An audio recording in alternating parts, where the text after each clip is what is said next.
Selamat sore. Saya akan menyampaikan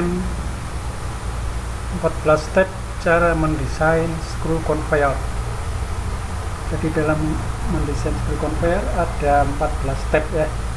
Step yang pertama yang harus kita tentukan adalah apa material apa yang akan diangkut oleh screw conveyor. Dalam hal ini material yang akan diangkut oleh screw conveyor adalah semen curah. Ini semen curah ya. Kemudian kita tentukan semen curah itu berapa berat materialnya per kubik feetnya. Ini kita sudah mendapatkannya bahwa material semen berat jenisnya adalah 60 sampai 75 pounds per kubik feet. Untuk yang kode material dan seri komponen fiber material nanti kita tentukan kemudian saja. Kemudian yang step kedua adalah equivalent capacity ya, jadi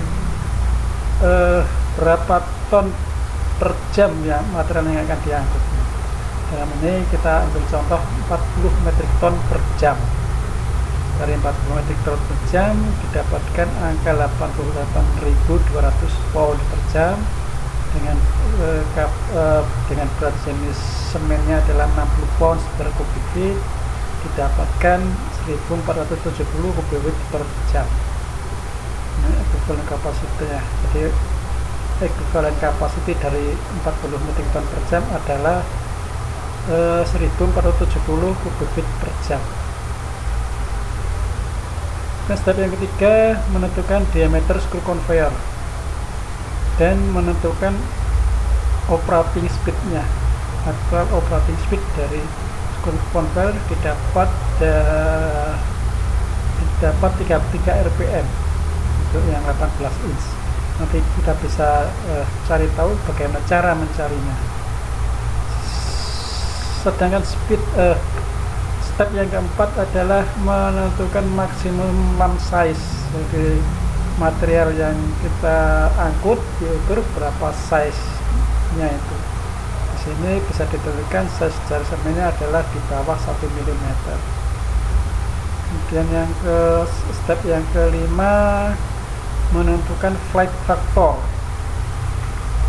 Flight factor yang standar adalah 1 ya, flight factornya. Dan step 6 menentukan grup komponen. Dari grup komponen nanti bisa kita tentukan kategori operasional service-nya, termasuk yang heavy service atau yang medium service atau yang light service. Dan kita bisa tentukan coupling size-nya, termasuk section plate-nya kita tentukan, through-nya ya, through casing-nya itu ya kita tentukan juga, dan juga cover berapa ketebalan. Ini nanti kita dapatkan dari referensi daripada pabrikan, sudah ada standar-standarnya. Dan yang step yang ketujuh menentukan hanger bearing, berapa rpm-nya, terus materialnya apa nanti kita tentukan. Step 8 menentukan faktor hanger bearingnya berapa, nanti dicari faktor hanger bearingnya berapa, faktor diameternya FD berapa, kita bisa lihat di tabel. Dan step 9 menentukan horsepower. Dari faktor bearing, faktor diameter bisa ditentukan horsepower-nya nanti berapa, HPF-nya berapa, HP material berapa, HPF plus HPM berapa, kita cari semuanya, termasuk efisiensi gearbox-nya dan efisiensi feeder. Kemudian nanti HP total.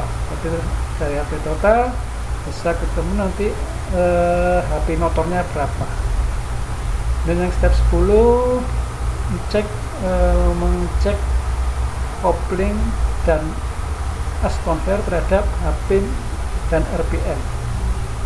Nanti kita lihat di tabel juga ini ya, dasar-dasarnya ya.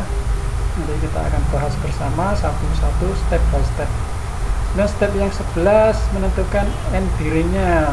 Bearingnya pakai bearing apa, nanti kita pakai ball bearing, apakah thrust bearing, atau kita kombinasi daripada ball bearing maupun thrust bearing. Nah, kemudian step 12 memeriksa defleksi dari screw conveyor. Nah, untuk yang screw conveyor yang kita bahas di sini tidak diperlukan lagi karena screw conveyornya sudah standar ya, sehingga panjangnya melebihi standar baru kita melakukan pengecekan lebih lanjut. Yang step yang 13, cek apakah material tersebut berdebu atau tidak. Kalau material berdebu berarti kita butuhkan adalah cover dan seal bearingnya, termasuk truss bearingnya. Yang step 14 adalah kita harus mendapatkan referensi dimensi komponen. Kita cari tahu di Google, searching ya, dari pabrikan tertentu. Di sini berikan KWS, contoh juga dari Martin pun bisa. Atau kalau kita sudah punya referensi desain sendiri, bisa pakai desain sendiri. Saya kira itu ya 14 step nanti yang kita akan lakukan dalam mendesain screw conveyor. Kita ikuti cara-cara seperti ini aja dalam mendesain. Ya, itu kita akan 14 step yang seperti yang saya jelaskan. Nanti kita akan jelaskan satu persatu. Kita urut mulai dari nomor 1 sampai dengan nomor 14. Kita berikan contoh. Sekian, terima kasih.